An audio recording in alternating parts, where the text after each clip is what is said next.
Welkom bij de Nieuwe Wereld. Mijn naam is Marlies Dekkers en mijn gasten vandaag 4 stuks. Paul, Elze, Catherine, Marlo. Ik ga zo meteen uitgebreid introduceren.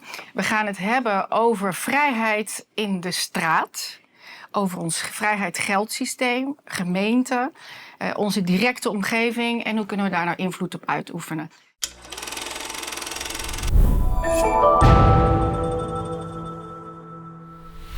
En ik ben vereerd, want we hebben een hele speciale gast vandaag uit Amerika, United States. Welkom.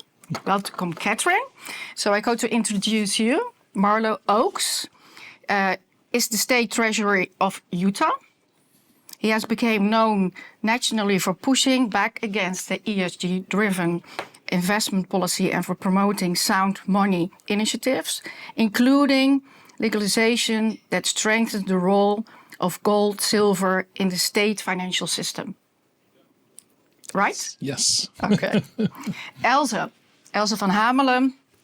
I think in the Netherlands you're already well known, but for people who don't know it, Dutch investigation journalist and independent researcher. She focused on digital identity, data, governance, emergency technology, and the ways in which tax systems are reshaping societies and individual freedom. And you're always so clear in explaining everything. And you do a lot together with Catherine. Yeah. So you write a lot for the Solari Report. Mm-hmm. I can everybody say go to read that because it's really lovely. Catherine Austin Fitz, we already had a beautiful conversation a few months ago. The founder and publisher of the Solari Report. You served as the Assistant Secretary of Housing and Urban Development under President George W. Bush, founded the investment bank Hamilton Security, and is widely known for your analysis of financial markets, government policy, and system risk. Mm-hmm. You recognize yourself in that? Paul Buitink. We know each other very well, managing director of Holland Gold and promote Dutch voice of monetary policy, precious metals and Bitcoin. Through interviews, commentary and public discussions, you explore alternatives of the current financial system and the role of sound money in preserving economic freedom. That's also That's correct. A very important point. Catherine, you are the one who brought us together. Yes. For this conversation, could you briefly share your vision? What do you think, what is important that we come together? So first of all, I want to thank you because I think this is a wonderful opportunity for all of us.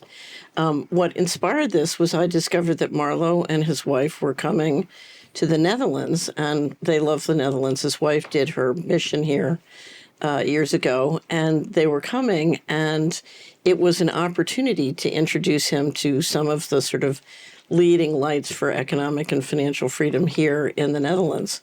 And so that was the opportunity. But what I feel most right now from our audience is when I just came back from 2 months touring 20 different cities in America and meeting and talking with people. And what they all want to know is, what's the action? What do I do? I don't want to hear how terrible things are. I want to know, what can I do? What can I do to help my family? What can I do to help my community? What can I do to preserve my property and my money? What can I do?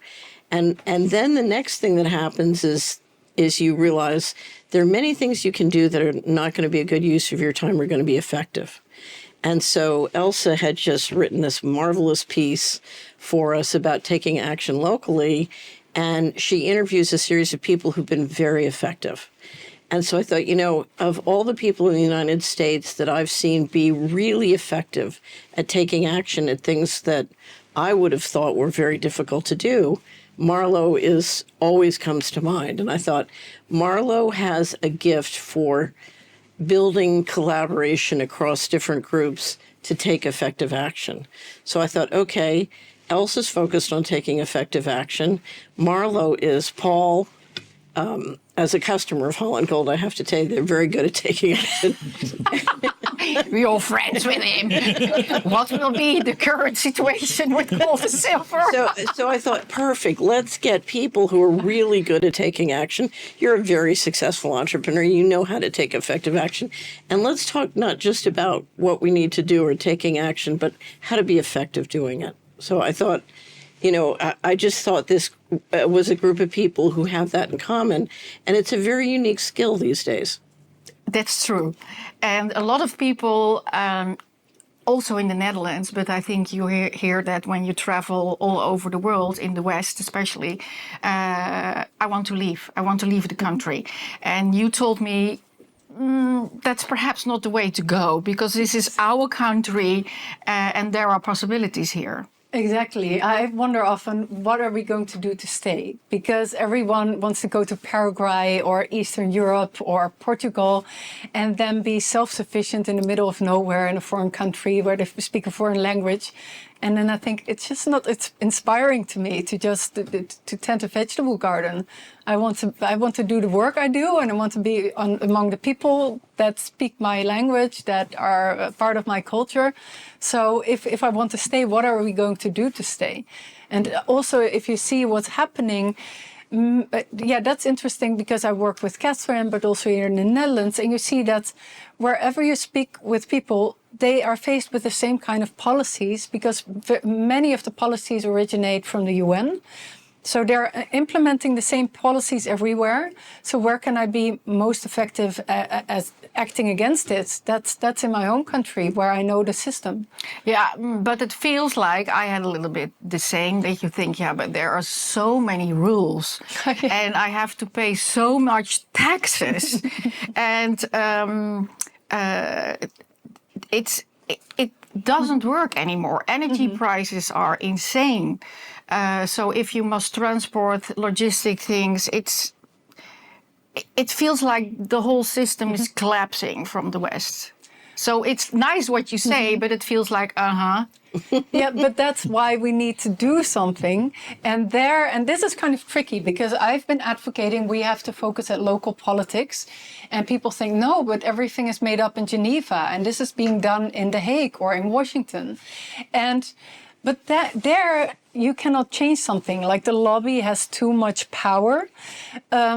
But in our systems at local government, you still have a say. You can go to the meetings. You can speak with your representatives.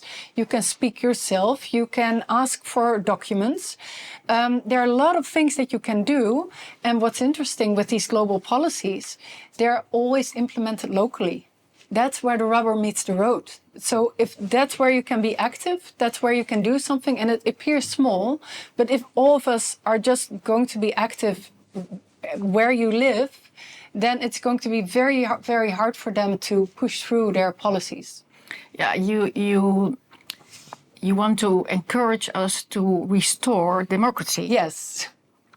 And not be lazy from that is somewhere else, but be an active member of your neighborhood, of your street. Also, because I reported a lot of these stories, and it's amazing. If you see what they produce in policies and supporting documents, there are so many lies and just things that don't add up, that are not okay. But none of us are paying attention. So each step is being okayed. And then when somebody is faced with a decision that you can only appeal in court. And here in the Netherlands, if you go to the government court, the Raad van State, you always lose. But then if you look at everything that happened, all these steps, you had a say and you weren't paying attention. So I think it's time for us to take responsibility as well, and not just say like, oh, they are all corrupt, but we let this happen because we outsource democracy. It's an inspiring point. Marlo, you work with the American system. That's a different system than different legal and constitutional framework.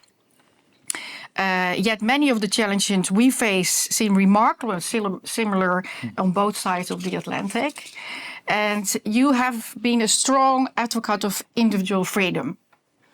So can you react a little bit from your point of view? We are very curious how you see this. Are things the same or totally different? No, there's a lot of similarities to what Elsa said. The United States has the benefit of having two layers of sovereignty. You have the federal sovereignty and then state semi-sovereignty. And really at the local level, that's where so much activity happens. And even at the state level. And what's surprising is how many people, particularly money, is directed at Washington, D.C., bypassing what's happening in the state, except for at perhaps the governor level. Once you get beyond the governor, then you have, in the case of Utah, and a lot of other states are like this, you have an attorney general, you have the state auditor, the state treasurer. Each of these are independently elected offices that provide another check and balance in the system. And the reason that I have been able to be effective, one of the key reasons is because I am independently elected. I am not appointed by another politician. So that gives me an independent voice. And it's really at that state level where I've been able to speak out. But these are issues that affect not just a state of Utah, but the United States and the global economy. Because what we've had over the last several decades is globalization, the integration of our economic systems. And so what happens in Europe can affect what happens in the United States, and what happens in the United States, of course, is affecting all of the individual states. So it sort of rolls up together, but just having a voice locally can reverberate nationally and globally. And it's really that effort, that independence that has been such a powerful tool to affect change and really bring education out. I was telling Elsa earlier that when we saw the Dutch farmers, fighting back against sort of this authoritarianism, this takeover, I was talking about that in Utah and around the country as much as I could, because it has very similar themes to what we're seeing in the United States, just this takeover of freedom and an effort to implement top-down centralized control, the taking away, right? There is one important difference. You say you are elected. Yes. What the farmers happened is there are rules from the AU. Yes. And we don't elect them. That's right. It's crazy. Yeah, it is. And suddenly there's been this awareness that, oh, wait a second, we don't have the sovereignty that we thought we had, right? That we were told we have, that we'll be able to have some kind of say in the outcome. Suddenly everything is determined far away from our country, and we don't have control anymore, right? And so that's where then you will see rebellions like you saw with the Dutch farmers, because there is no other option at that point, right? And so I do think it's really important to make these connections, not just locally, but from one country to another, individual to individual, right? I mean, this is a great opportunity for me to meet people who have been fighting for freedom in Europe, because so much of what we're doing is similar. It just is in a different context. Paul, you also fight for a long time regarding our financial system. So how can we become more financial system? What is that we are the owner of our own money?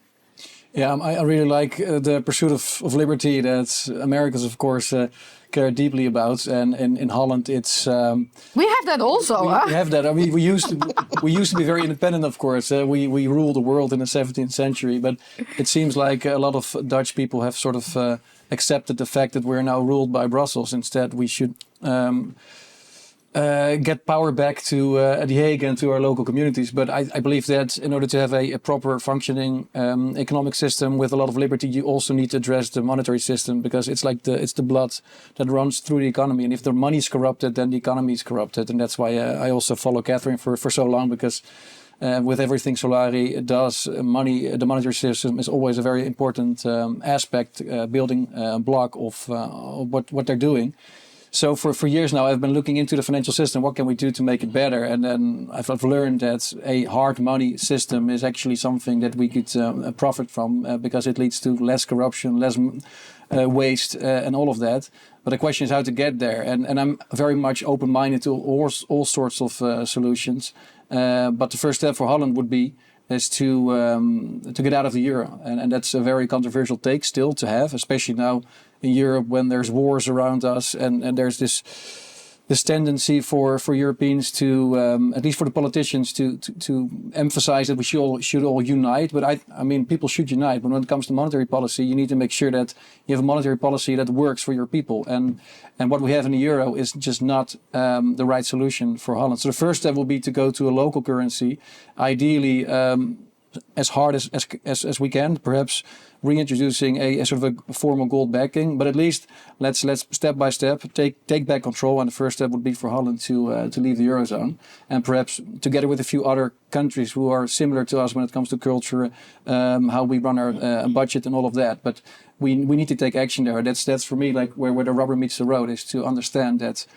For the Netherlands, this monetary setup is bad, and of course the US has its own challenges with the dollar, losing its reserve position over time, and losing hegemony as well. I mean, we are in these long-term macro trends, and every country has its own challenges. But I think to make it very concrete for us in Holland, it would mean take back control, and that would mean leave the euro. And you did that in Utah you did a kind of gold financial. Driven system. It sounds very inspiring, but what is it? Yeah, so we were the first state back in 2011 to recognize gold and silver as legal tender. Yeah, legal tender, exactly. And so building on that in 2024, a bill was passed to allow the state treasurer to invest up to 10% of the rainy day funds in physical precious metals. And so we were the first state to do that. We were able to secure gold as part of our rainy day funds. And then we have passed a bill last year to allow people who do work for the state to be paid in precious metals off of a precious metals platform of their choosing. So we're going through an RFI right now, request for information, from different platforms. There's several of them around the world in the United States. And how do you get the hands together that you get that through? So essentially the way the system would work is that, if I did work for the state as a vendor and I had an account with a precious metals platform and the state had contracted with that precious metals platform, I could say, I want to be paid on my precious metals platform. The state would still pay dollars to the platform. So we're not buying gold and then turning around and paying somebody. We're just transferring money to a platform. They're turning around and buying the physical precious metals for that account of the account. So really physical, not paper. Correct. Not That's Comex. Right. No, Stupid right. Comex. No, it has to be physical.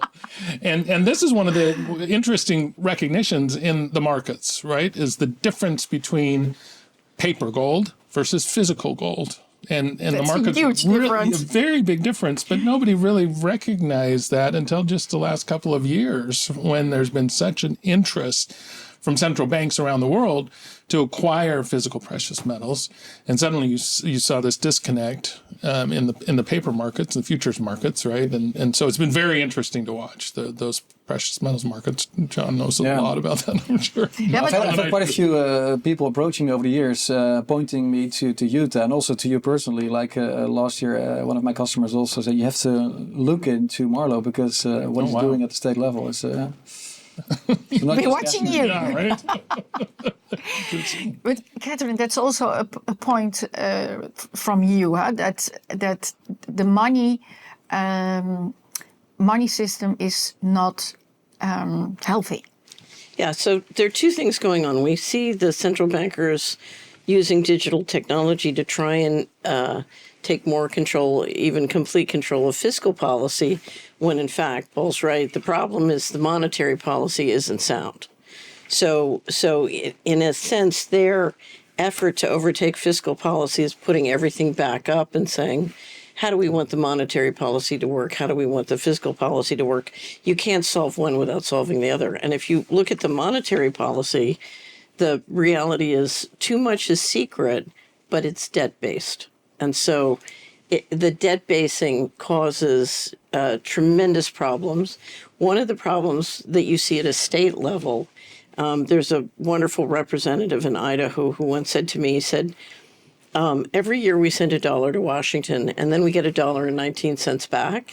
And every time I tell my constituents I want to implement the Constitution, they look at me and say, I'd rather have the 19 cents. And the problem is that 19 cents has been financed with more and more debt and more and more debt. And now the debt is caught up to us. And so that we can't play that game anymore. And there was a wonderful, I think it was the president of or the head of Luxembourg, and right before the financial crisis he said, we know what we need to do. We just don't know how to get elected after we do it. And so, we've been kicking the can down the road, and now we have to turn and start to face it. Yeah. And I'm a great believer that if you're going to face it, you have to do it bottom up. So a community is a molecule and the planet's the body, and the body can't be healthy unless the molecules are healthy, right? And so one of the things I love about what Elze has been doing is if we're going to take back democracy or protect freedom, we have to do it on an economic basis. We need the local businesses and the local farms to be economically successful. But we are destroyed. That is what has to be turned. And so you can't discuss taking back freedom without talking about rebuilding family wealth at the enterprise level. So that's why at Solari we're very focused on family wealth, because family wealth is the bedrock behind freedom and democracy. It's so beautiful. I'm a kind of almost depressed because of everything. But we speak each other in 1 hour on the telephone, and after that, I thought you are right. So you really have a different angle. Perhaps it's a nice example what you gave to me about the parking places. Yeah. So that's a story from Nijmegen. So I'm less focused on the financial system itself, but all these policies are slowly bankrupting everybody. And they first came for the farmers, and now it's the entrepreneurs. But in the end, it's also the homeowners. You also mentioned in your report it's a war. Yes, it's a war. Yes, it is. It's a war. Yeah, it's a war. Perhaps we just have to put it on the table. So, but you can, yes, like I say, you can fight back against all these policies. And what happened in Nijmegen, so Nijmegen is a town in the Netherlands. It was bombed during the Second World War, and even movies made about it. But there's a little a neighborhood, and it's part of the center. And the residents, they found out through the shopkeepers that they were going to remove all the parking spaces. And they were like, but that's not possible. Where should we park? Well, go to the parking garage a couple of meters further away. And this is a very elevated area with stairs, and it's also, the people are more like workers, so not high income. So they need to go from like a parking permit, paying a couple of $100 a year, to this parking garage where there are junkies and the lights are not working and they don't feel safe. And they were so upset that they just came knocking against everybody's door, like, what is happening here? And they met like in living rooms. And they said, well, why does this need to happen? Well, we need to solve the climate crisis. And that's why we need to have green spaces. And they said, green spaces? But we don't want this to happen. What happened in Spain, it cannot happen here. And they thought, what? So this neighborhood, it was bombed, and it's basically been built up again by the residents. And so it's a lot of very, very green spaces, all done not by the municipality. And sometimes there's an area of the municipality and it's very dreary and awful. So what they did was they were making banners together. They organized a hike together and invited the wethouders, so the representatives at the municipality level. And they said, this is our neighborhood. It is green. There's no climate risk here. This is where we live. And the whole plan was not fully off the table.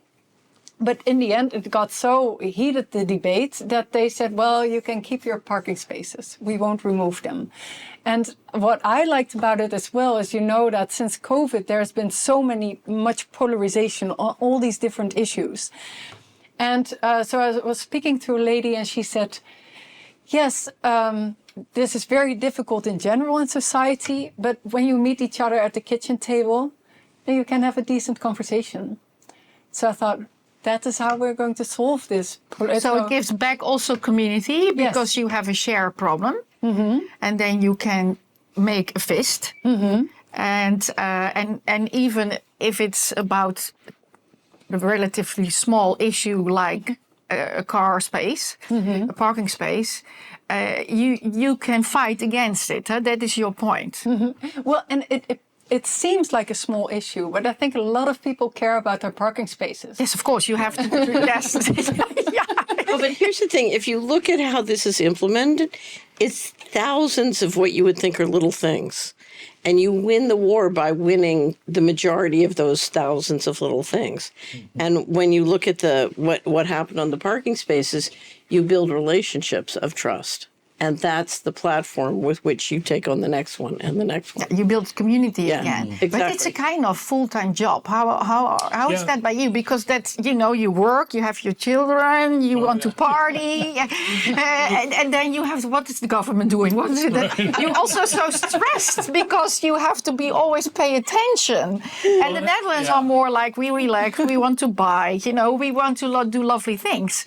And we want to do the WK now. But how are you doing that? Well, I think another interesting point that this brings out is that a lot of times people latch onto the virtue that they hear with, global climate change, right? And, we've got to do. But when you bring it down to the individual level, like suddenly I'm going to have to give up my parking space, or suddenly this means that I'm not going to be able to buy beef, right?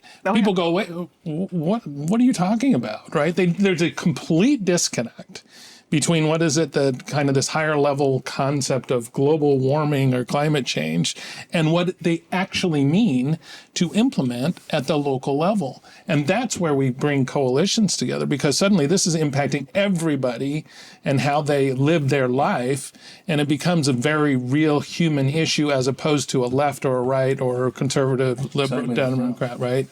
So I think that's an important element that we can bring to drive change, is to say, look at what this is meaning in our city and what they're trying to do. It's all tied to this global climate change UN agenda, and you start educating then, because then once it's at the local level and you can see how it's getting implemented, it suddenly becomes real to people. But slowly but surely people are starting to experience the effects of these global policies. So when it comes to ESG or open borders, and it starts to create real problems, and that's why people are going to do something about it. So that's why you see also the rise of all these populist parties across Europe. You see a lot of dissatisfaction in the US, and people are fed up with these policies that they never voted for and that they're not in their favor. It's not going to work for them. So it's a matter of time before some of these policies will be reversed. What worries me, especially in Holland, for example, is that when it comes to global warming, we want it to be the best in class. So we've decided to implement all sorts of national taxes, carbon taxes, and all of that. But our industry is just going away. So slowly but surely, we're losing our production capacity, and it will trickle down, of course, through incomes and employment. So at some point, we're poorer off. And then people will go to the streets. But that will be a bit late then. And we will still be able to sort of reverse some of these policies, but then a lot of damage has been done already, and that's such a shame that we've not been able to reverse these policies sooner, and that we had to wait for the damage before we started to act. So there's a revolution happening in the United States. So I call all these virtues like climate change, I call them the virtue veil that justifies the consolidation of control of capital. But what's happening in the United States is there is such an aggressive move to put in, it's now 5,500 data centers. And all you need is a local community to look at the economics and environmental impact of a data center to realize, they don't care about climate change. No, if you see the water, how much water it uses, how much electricity, and then it's no problem. So the data centers have shredded the virtue veil. they have shredded the virtue veil for many, many people. And so it's true. part of what's helping to make a really big change now. Mm-hmm. I know you are very positive, but I don't. I go to the other direction because it's the same as with migration, migrants.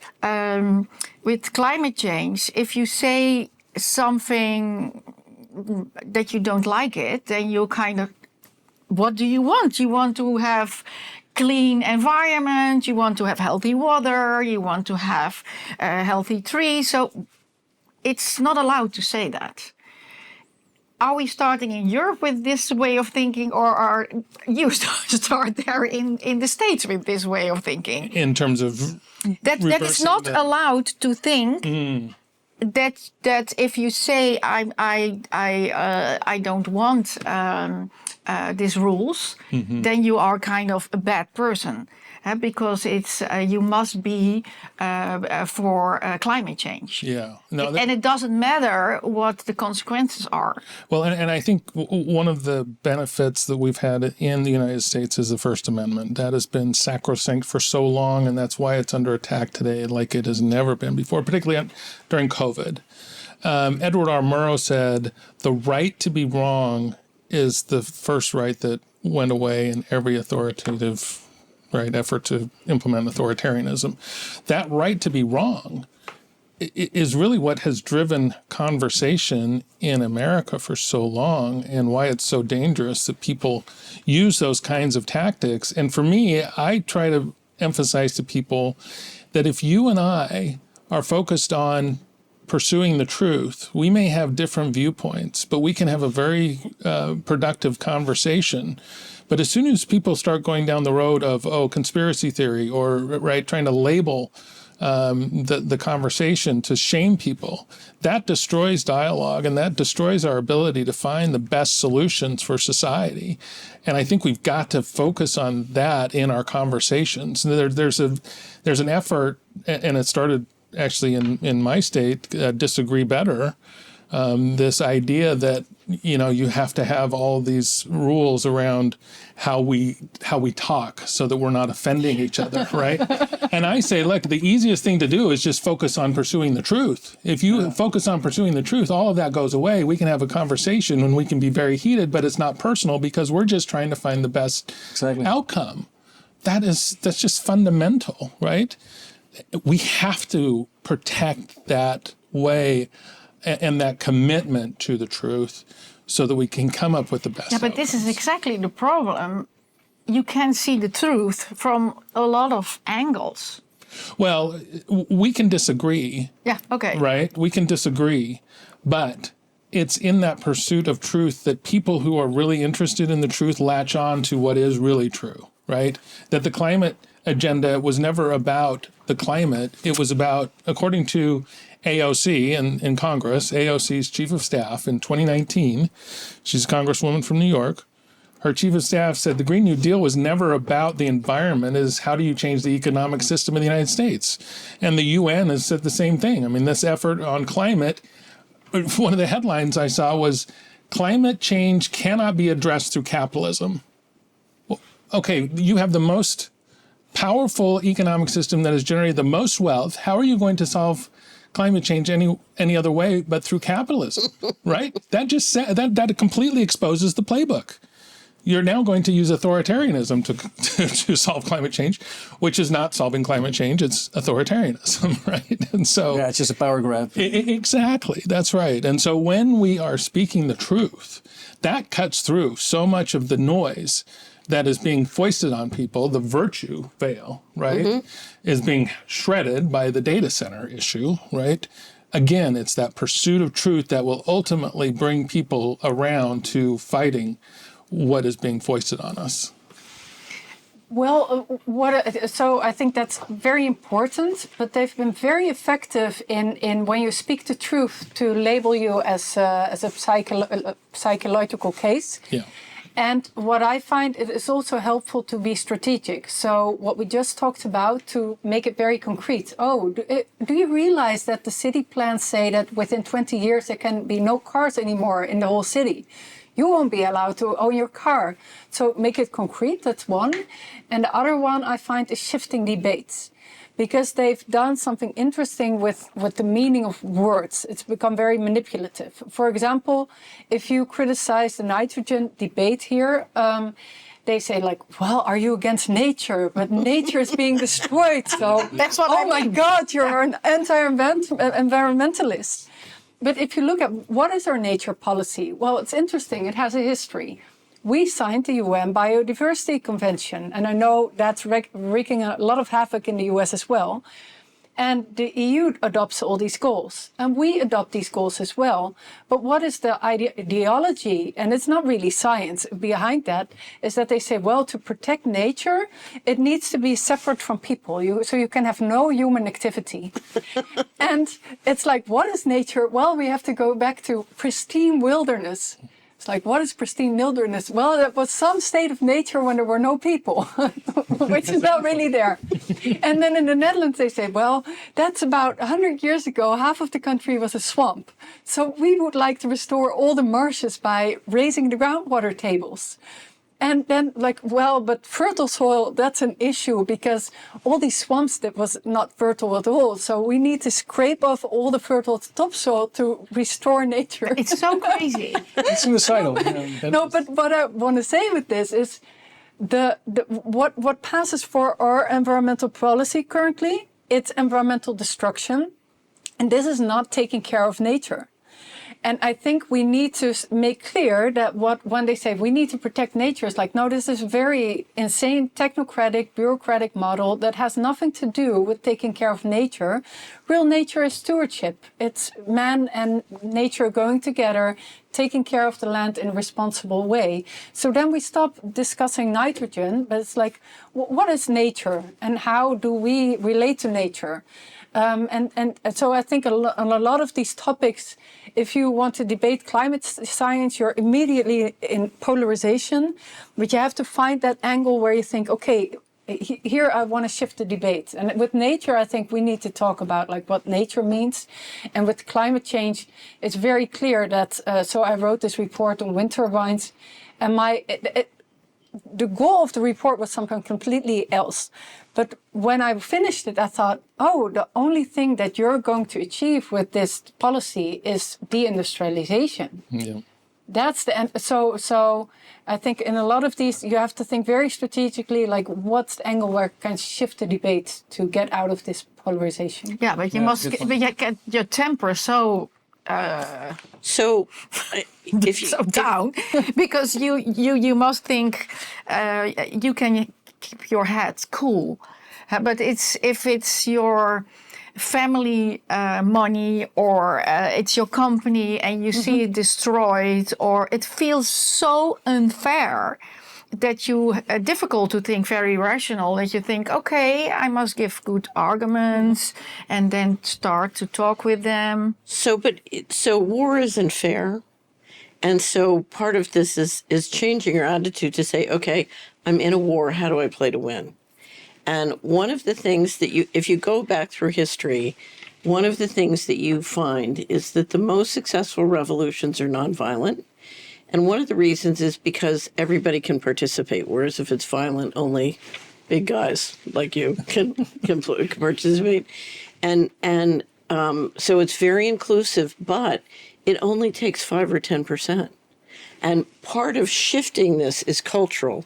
If you get that 5 to 10% finding each other and working together and saying, we're not going to pretend that this ridiculousness is, we're not going to, it's a virtue veil. It's a game. It's a tactic. We're not going to take it seriously. And if you want to take it seriously, fine, that's your business, but don't expect us to, it's a joke. We laugh. So part of it is finding that 5 to 10% who culturally refuse to allow themselves to be bullied, but still are offering something productive.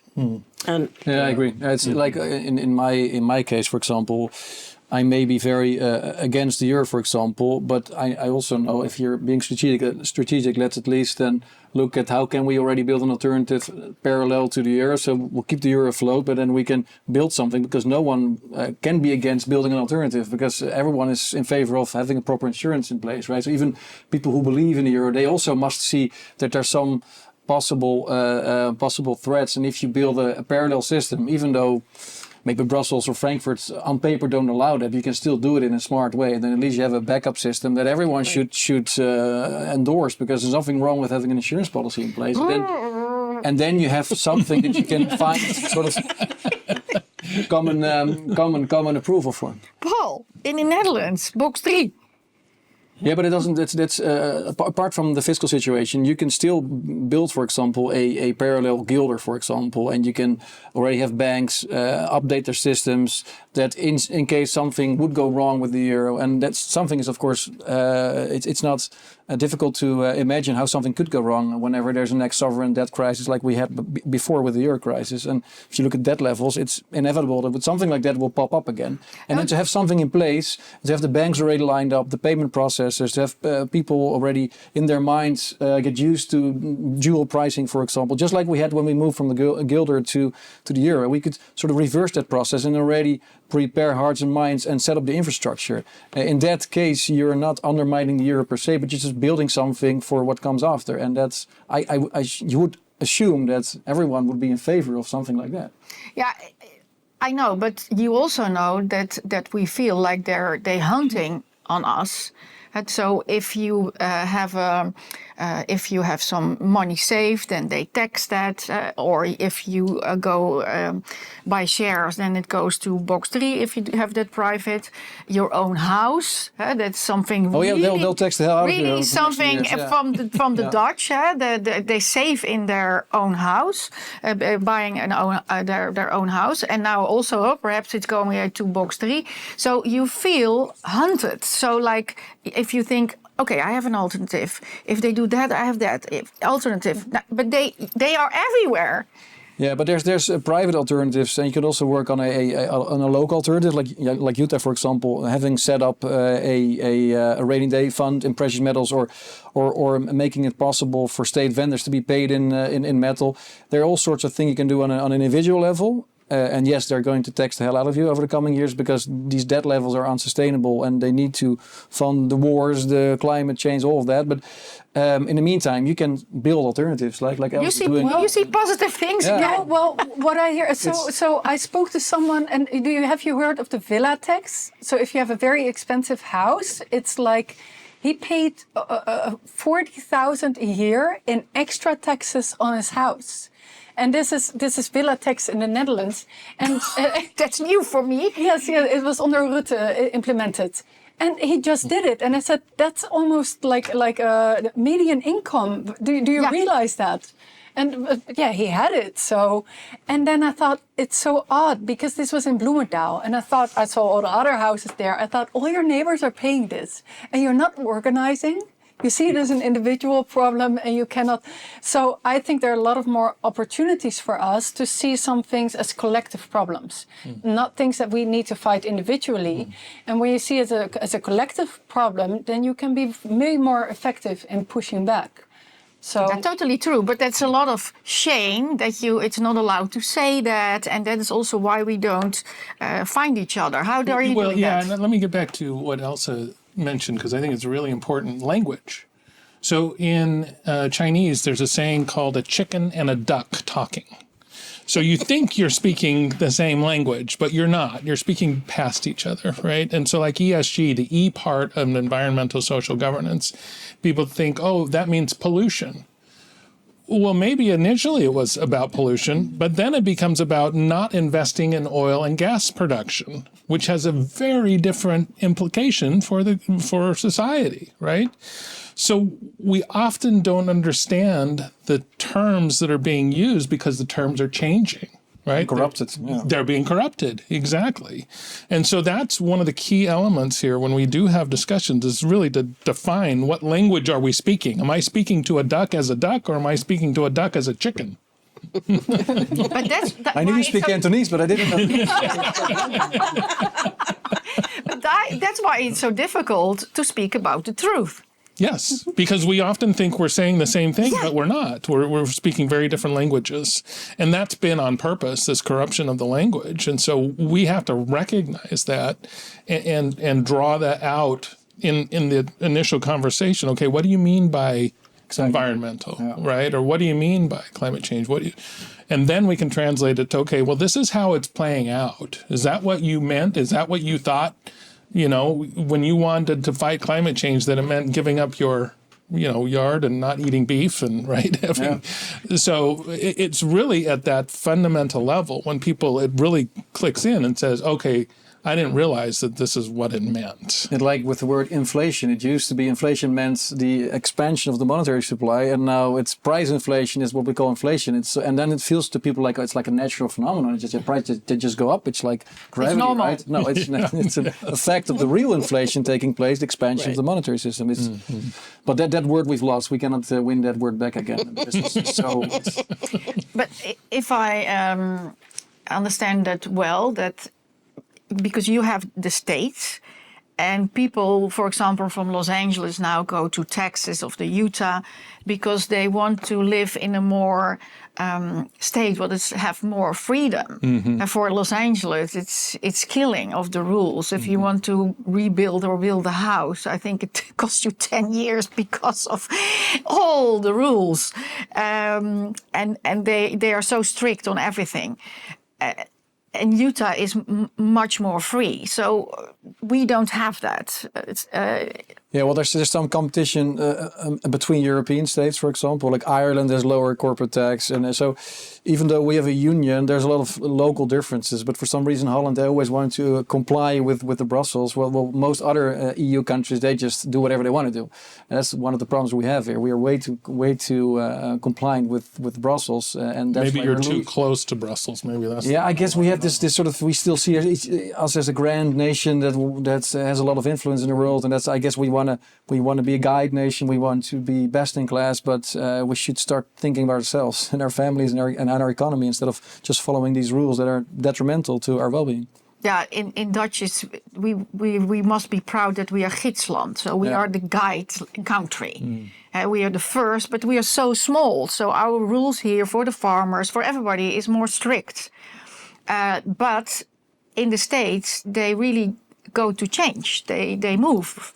Because it starts, I think, in Corona, that more and more people say, I don't want to have these strict rules. I go to another state. Right. Yeah. So there is that natural competition. You have 50 different laboratories, right? Yeah. That's definitely a benefit of the system. But unfortunately, there's so much that even in states like Utah, politicians and local city councils, they don't necessarily understand the bigger picture of what's happening at the UN and how that translates into policy that gets implemented at the state and the local level.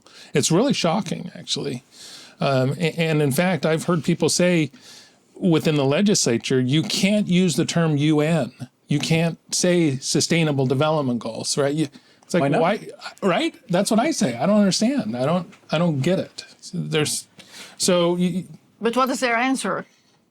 They just say it apparently undermines your credibility to say those kinds of things, because then people think it's a conspiracy theory. Fighting ESG, one of the biggest challenges was people thought it was a conspiracy theory until it was explained in such a way that they saw, oh yeah, this is real, right? This is actually happening to companies in Utah.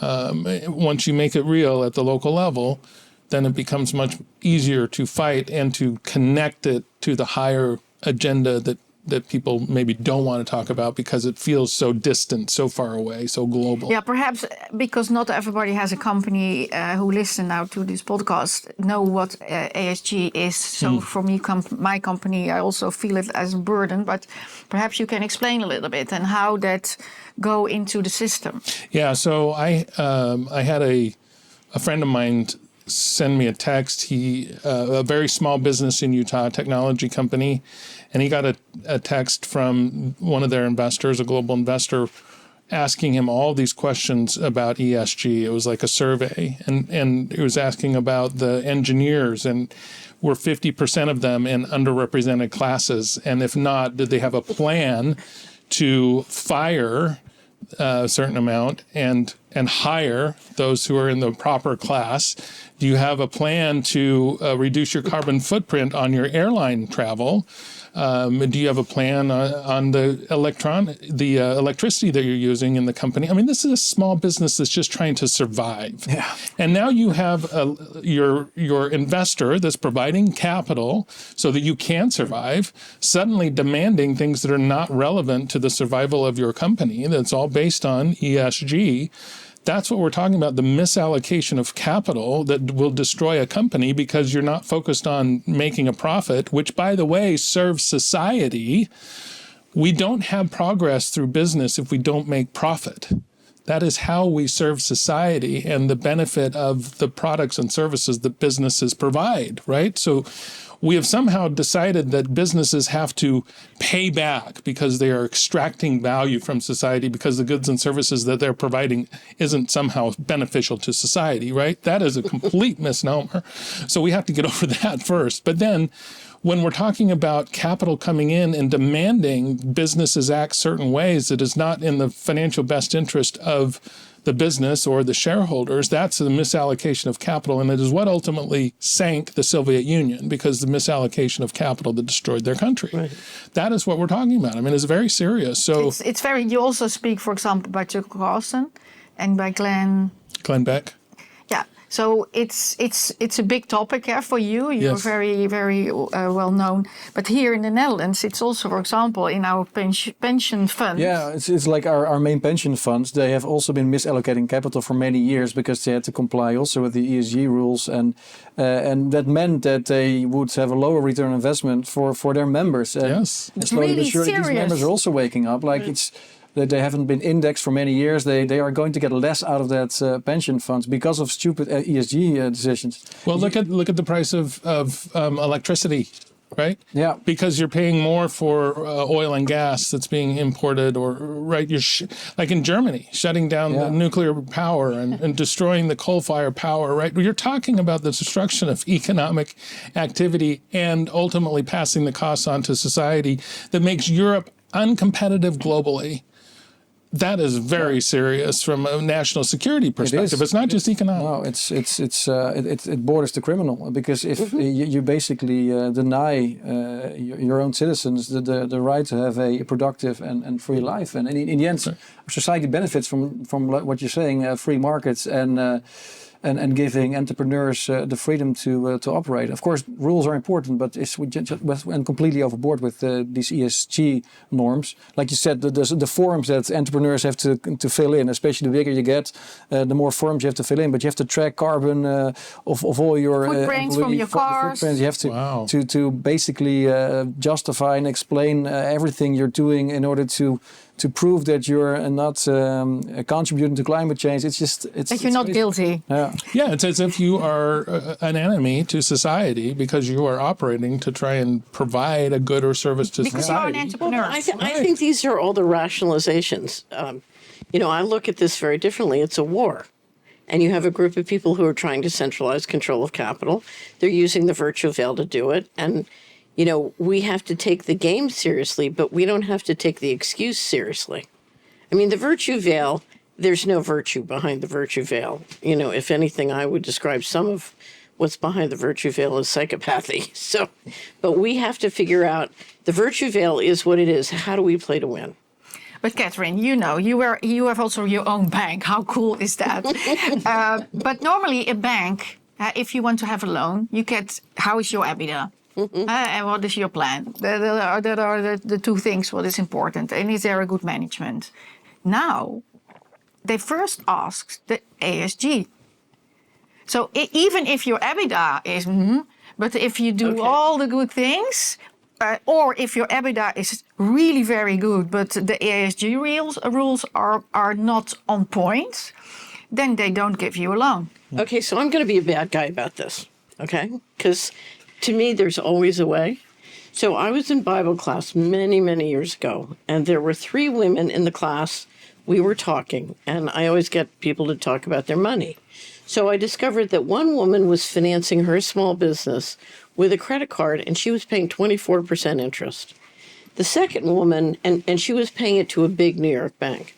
The second woman had had her money in a bank deposit at the local bank, who I know has as their correspondent bank the same big New York bank. And she was getting, I think, 2.3%. So you go to talk to each other. So wait a minute. Well, this gets back to Elsa's thing about let's start small. So then the third woman has her money in her IRA, and she's invested in the stock of that same bank. Okay. So we have three women in a small farming community in Tennessee, and they all three have a relationship with this New York bank. And one woman is borrowing at 26% from the bank, and the other two are giving them their capital at 2.3%. And on the stock, you know, this is before the financial crisis. She probably lost money in the financial crisis, but let's just say she's getting 6%. Okay, why are three very close friends who've known each other their whole life giving, you know, earning 2 to 6% from a bank, who's then lending it to their best friend at 26%? Can we talk to each other and figure this out? Yeah, cut out the middleman. Yeah. Right. So that's an arbitrage, you know, where you can buy in London and sell in New York for a profit. Okay. So if you look at the retail arbitrage on bank deposits or various kinds of investments or private equity in America, it's enormous. So while they're, you know, we're putting our money in our pension fund and then they drain it. And meantime, this huge profitable arbitrage is there to be had. Now, if you think it's bad on the retail money, if you look at the taxpayers' money, it gets worse. I can tell you story after story of where we are paying a government contractor in the United States $125 an hour for something that can be teleported in a community and generate a business for 25 plus healthcare. So there are thousands of arbitrages, but they will not be figured out or exploited until we start talking to each other about our parking space.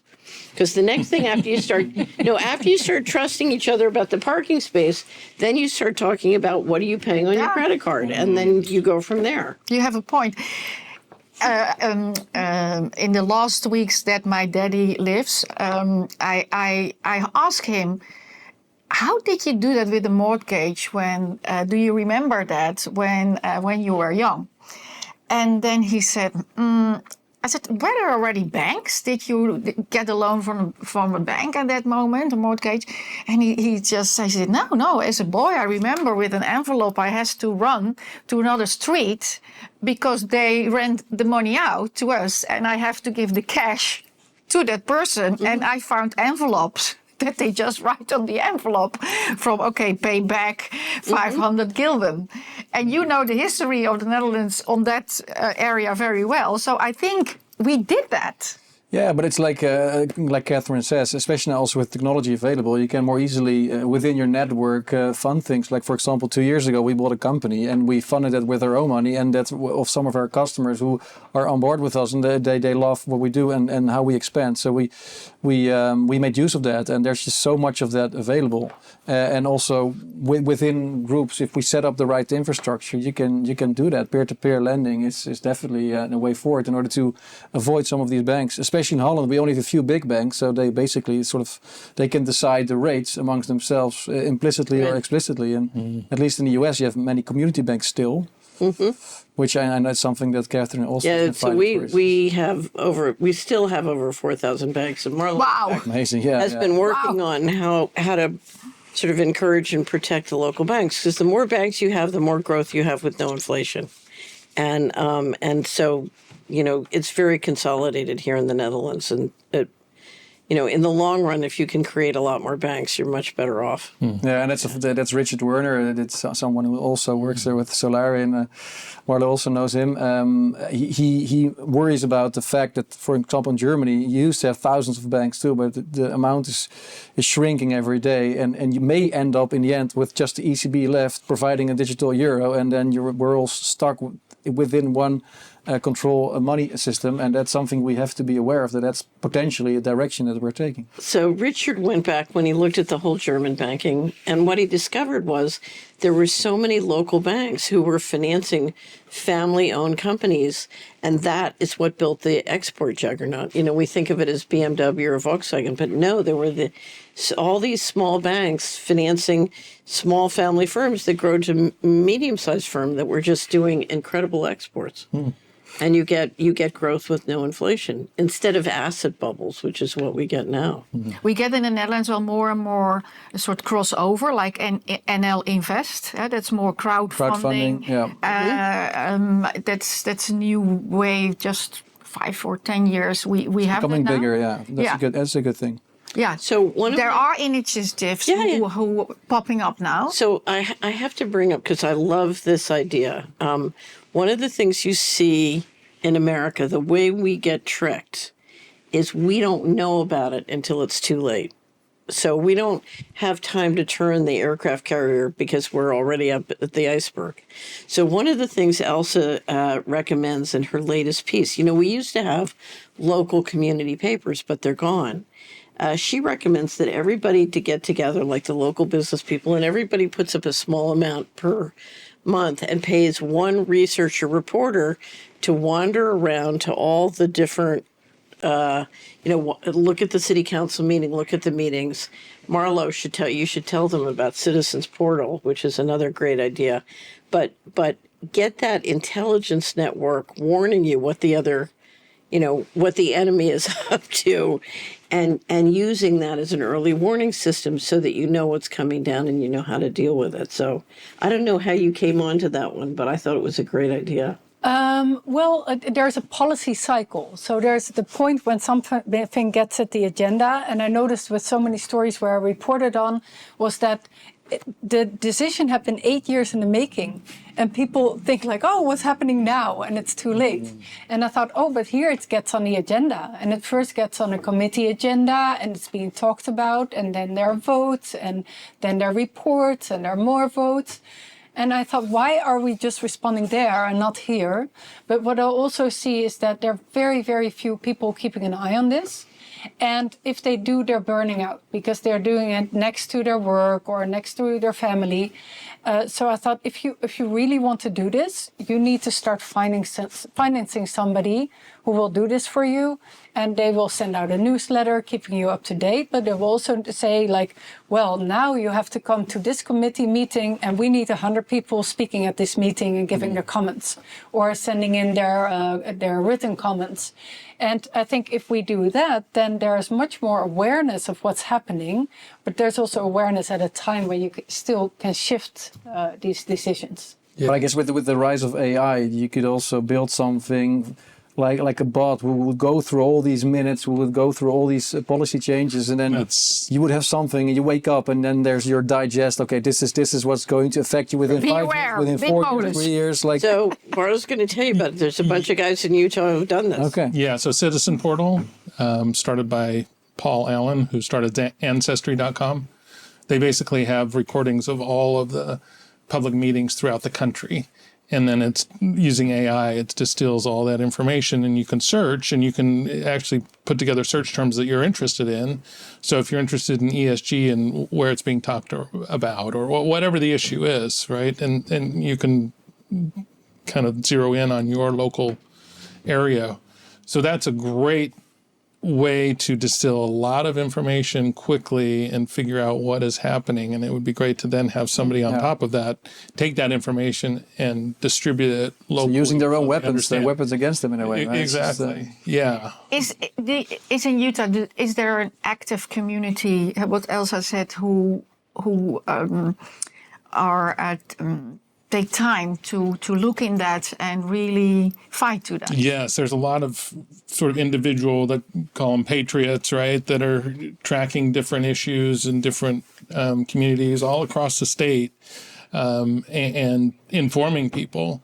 I think the challenge is getting it beyond sort of the people who are most engaged and getting it sort of to the next level of people that are concerned about what happens, but they're often concerned once it happens, right? Yeah. Getting them concerned before it happens so that we can stop some of the things that are happening. So a great example is in Box Elder County, the big data center that's sort of been this global, I think in global news, right? The 40,000 acres massive data center, right? And what a ruckus that caused. But I think the number one issue from my perspective on that was that it bypassed local control because of the legislation that had been set up 15 years ago.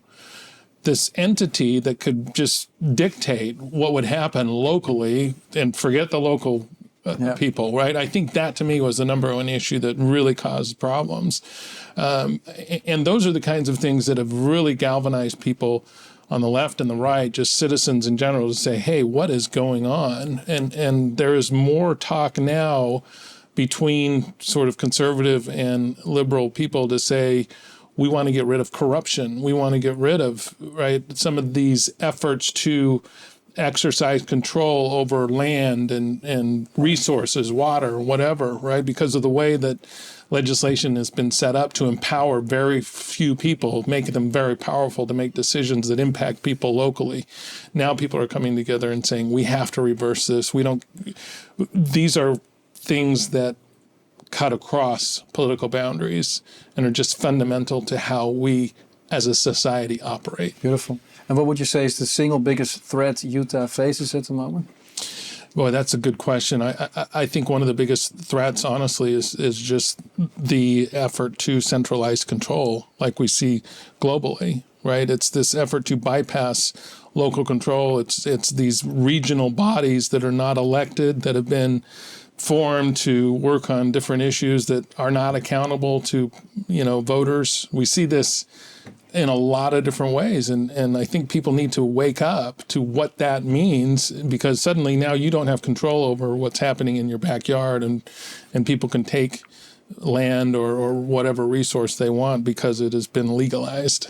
That to me those are some of the biggest threats that we face.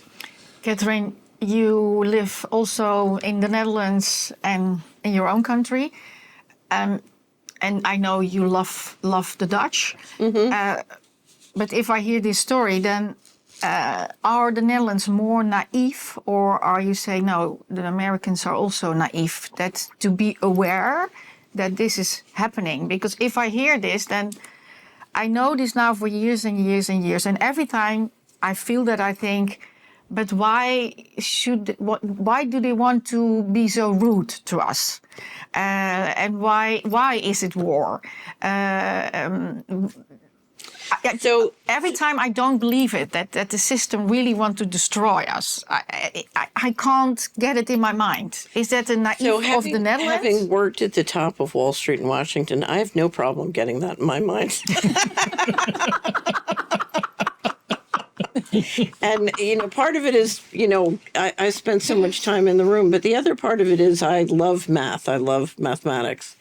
And I've studied the mathematics long enough in many different areas, not just money, but health and food, to know that, yes, there is, I talk a lot in America about the Great Poison, which I think is much more prominent and much more advanced in the United States. The deterioration of the food.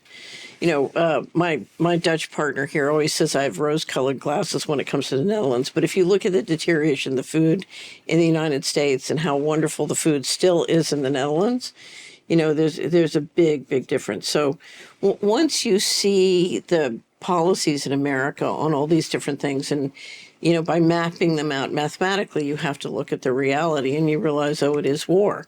And the key to winning the war for those who want to centralize capital and destroy freedom is divide and conquer. And what we're all talking about here is how do we reverse engineer the divide and conquer before they get us all, right? But with who are we in war? Is it because in the governments they are also changing? So it's right. So what is the philosophy or the idea, or with who are we? So we did. It's really funny with a wonderful scholar that I work a lot with, Dr. Farrell. Elsa knows him. He and I did a 2-hour interview called "Who is Mr. Global?" and went through sort of who's running this and why are they behaving the way they're running it. So that was a 2-hour conversation, and I can't bring it down to 3 minutes. But what I will say is we're going through a period of great technological change. And what happens is it's a little bit like giving laser guns to cavemen, right? They don't know how to handle them well, and you can see a lot of harm done. But if you look at the people who lead the United States, for example, so you look at the top of the central banking and the equity investment that controls that group of people, they came to the conclusion in the 90s that democracy didn't work. Now, I disagreed with them. If you look at what I was doing, it was, what do we need to do to make democracy work so that there is such a thing as a political constituency for financial responsibility. So, but they said democracy doesn't work. And so basically what we're going to do is centralize control and just sort of do what we want. And unfortunately, what you saw was a bifurcation in the society where the people leading the society literally started viewing themselves as a separate species. You know, they lost touch.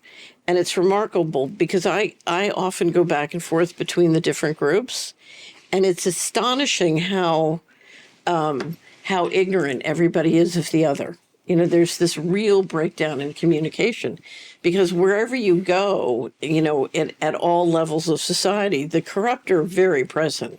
You know, it's not just at the top, it's at the bottom. So if you look at all the corruption in the United States, it's not happening in Washington, Wall Street. It's happening in every one of those counties one at a time. And we're doing it too. There's enormous hypocrisy in the system. But And is it hypocrisy to fight for the money? Or so let me give you an example. So forgive me, Elze, I'm going to tell the red button story again. Oh, yeah. So you know the red. Okay. So in 2000, I was giving a speech called How the Money Works in Organized Crime at a conference that meets once a year. It's a group of people who want to help our society evolve spiritually. So they're very caring, committed people. And I'm in the middle of the speech and I'm describing congressional testimony in 1998 about narcotics trafficking by the U.S. military and intelligence agencies, the so-called Dark Alliance allegations. And a reporter I was working with at the time was told by a Department of Justice spokesperson that the U.S. economy launders $500 billion to $1 trillion a year of all dirty money, all illegal funds. And so I said to this wonderful group of spiritually evolved people, about 100 people, what would happen if we stopped being the global leader in laundering $500 billion to $1 trillion a year and the accumulated capital thereon? What would happen? And so we had a little conversation. They said, well, you know, we'd have trouble financing the government deficit because we're dependent on borrowing money for the government deficit, and our taxes might go up and our government checks might stop, and you know that money might leave the New York Stock Exchange and go to Hong Kong and Singapore and Zurich, and you know our retirement savings would go down in price. And I said, okay, let's pretend there's a big red button up on the lectern. If you push that button, you can stop all hard narcotics trafficking in your city, your town, your state. Tomorrow, who here will push the button? And out of 100 people dedicated to evolving our society spiritually, only one would push the button. So I said to the other 99, why would you not push the button? And they said, we don't want our stocks to go down. We don't want our government checks to stop. And we don't want our taxes to go up. And so what you've got in the economy is you've had this growing dependency on war, growing dependency on organized crime. If you look at what it's doing to society, yes, we would be much more prosperous if we weren't doing that much destruction. At the same time, if you're addicted, it's like being addicted to drugs. If you're addicted to drugs, you know there's a much healthier way, but how do you bridge from here to there? And the reality is, if you're going to bridge from here to there, you got to do it one neighborhood and one family at a time, bottom up. So there's a serious addiction at the bottom of all of this. And if you look at the leadership who's now said, you know, we give up talking to people about this. In other words, if you're a politician, I go back, remember the story of the crucifixion? Pontius Pilate knew it was a bad thing to crucify Jesus. So he asked the crowd, here's the criminal, here's Jesus, and the crowd voted for the criminal. So if you look at politics in America, the crowd is voting for the guy who gives them a check. And usually that check is coming from some kind of war or criminal activity. And so we have a deep dependency on a multiple personality disorder economy. And that's what we're trying to work out. And the way you work it out is thousands of little things one at a time. And in the way we change the economy in our lives, and we change them in our community. Does that make sense? Yeah, it makes sense, but it's even more sad because then it's the system. It's more not persons, it's the system where But we the are. interesting thing is that we support the system, and by focusing on the things that are healthy, and Solari has a report that's called Coming Clean. So how do you disinvest yourself from a destructive system?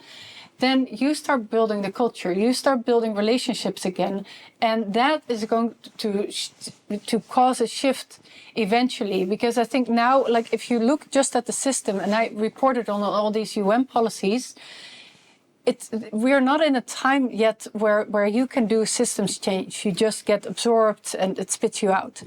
But we can have a lot of agency in our own lives, and we don't make use of these opportunities yet. So right now, I think we're in a space where the most chances that we have are the small individual choices and building relationships again.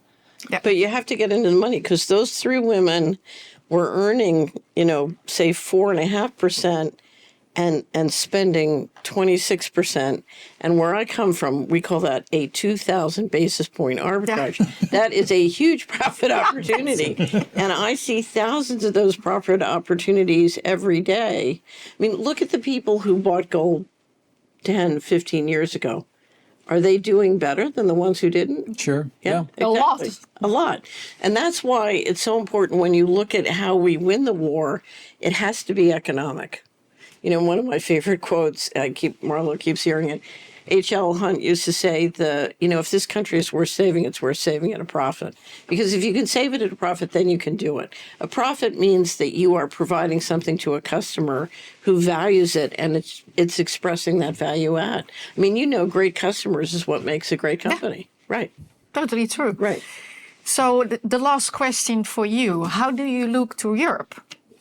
How do I look to Europe? Yes. Well, I think As a sad part of the world. Well, I think it can be it's been for me a very interesting test case of, the kind of this global agenda. But then meeting people like Elze and Paul and Catherine, I am optimistic about what is happening at the grassroots level. The people are waking up. They are understanding, the issues that are happening, and they're organizing. And I think that, keeping people in silos is what they want. Mm-hmm. They don't want us talking. They don't want us coming together and comparing notes and fighting back. And we're seeing more of that happening. And I'm excited to see it on a global scale, because I think we can learn from each other. And ultimately, it will be us at the grassroots level that helps topple the system that they're trying to put on us. You're hopeful? I am hopeful when I get around people like this. Yep. Thank you, everybody, for this beautiful conversation. Thank you. Thank you, Marlies.